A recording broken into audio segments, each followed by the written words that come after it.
L'homosexualité demeure un sujet tabou au sein d'une partie de la population de notre pays et il est des lieux où être homosexuel peut se révéler dangereux, comme dans plusieurs cités de banlieue où la plupart des homosexuels doivent se cacher.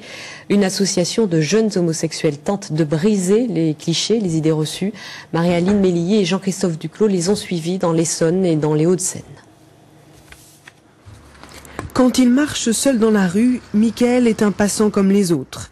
Mais lorsqu'il se promène avec Hakim, l'homme qui partage sa vie, Michael prend des risques. Dans cette banlieue populaire au sud de Paris, afficher son homosexualité est perçu comme une provocation. On sait très bien que si je tiens Hakim main dans la main, donc là forcément ça pourrait dégénérer en insulte en premier lieu et suivi bien évidemment par des agressions physiques.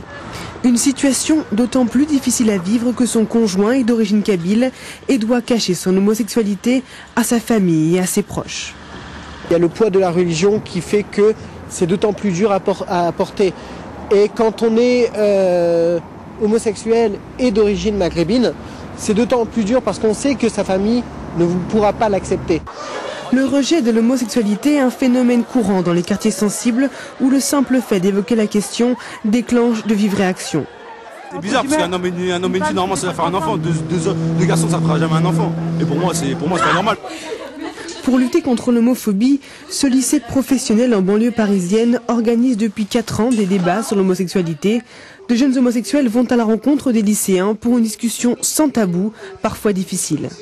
Pourquoi est-ce que ça vous dérangerait que votre frère ou votre sœur soit homo? Parce que je trouve que si on autorise, il y aura de plus en plus d'homosexuels.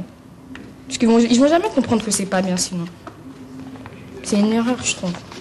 La sodomie dans leur religion c'est interdit. Et deux hommes qui s'aiment, c'est interdit dans leur religion aussi. Depuis quelques années, la religion revient de plus en plus comme motif de rejet de l'homosexualité dans le discours de ces jeunes. Mais ce type de débat a au moins permis d'apaiser les tensions.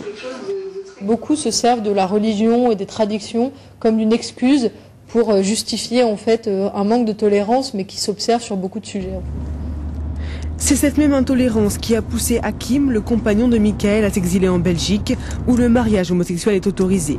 Michael est désormais condamné à partager sa vie entre les deux pays pour pouvoir vivre son histoire en toute liberté.